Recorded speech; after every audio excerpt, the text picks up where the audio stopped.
This was one of the world's first introductions at the time on a mass level to the world of snuff films. A while back, a group of American documentary filmmakers decided that they were going to venture into the Amazon rainforest to film a documentary about a cannibal community. There was going to be a director, scriptwriter, and 2 cameramen. They tell all of their friends about it. They'd been preparing for this trip for months now, and it's finally time. And then they just vanish in the Amazon rainforest, disappear into thin air. Professor Harold Monroe, an anthropologist from NYU, decides he's gonna run a little rescue mission to find the missing documentary makers. The plan is honestly horrendous. They're gonna infiltrate the cannibal community and try to figure out what happened and try to get the tapes back, try to find the documentary makers. He and his team end up finding out they're dead.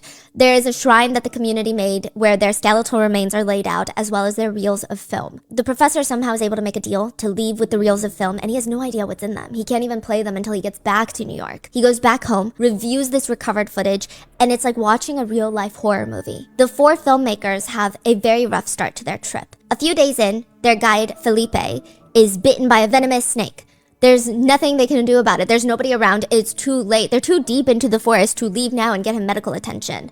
Meaning, either the venom is going to spread to the rest of his body, or they have to cut his leg off. So they cut his leg off with a machete in the middle of the Amazon rainforest in an effort to save his life, but he ends up dying anyway. They just leave him behind. The group make it to the location of the cannibal community, and they see one of the younger community members walking by themselves. So what do? Do they ask him to introduce them to their community because they're making a documentary? No, they shoot him in the leg so that they can easily follow him back to his community-centered area. When they do, they just wage war from the get-go, which I'm so confused by. The 4 filmmakers, yes, they want a documentary, but they mainly want good footage. So they intimidate a whole tribe, kill a pet pig, herd the community members into a tent, burn the tent down. The professor keeps watching, and it just gets worse. The 3 male filmmakers film themselves taking turns R-wording a young girl. The only one trying to convince them to stop is the female screenwriter, but she tells them to stop because she argues, you guys are wasting precious film footage. We don't have that much film. You can see in the background that they're being watched by the locals. They know what the filmmakers are doing.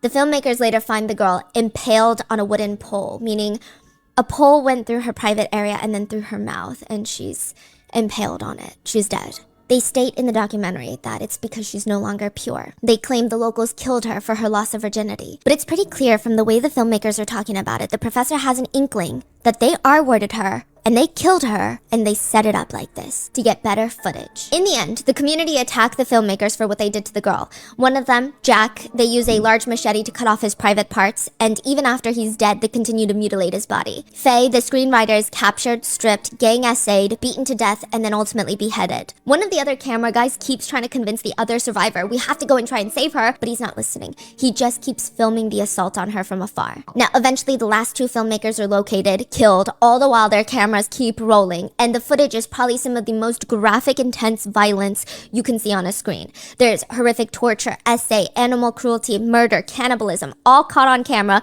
There's scenes of mutilation, severing of private parts. Professor Monroe would say he was left pondering who the real cannibals really are. The footage premiered in Milan, Italy. What? Where the man who had the footage and owned it and premiered the footage was promptly arrested. The man was arrested for animal cruelty and murder. This man argued in the court, please, you have to believe me. None of that is real. I'm a movie director. All of this is fake. None of it is real. You have to trust me. Look me up.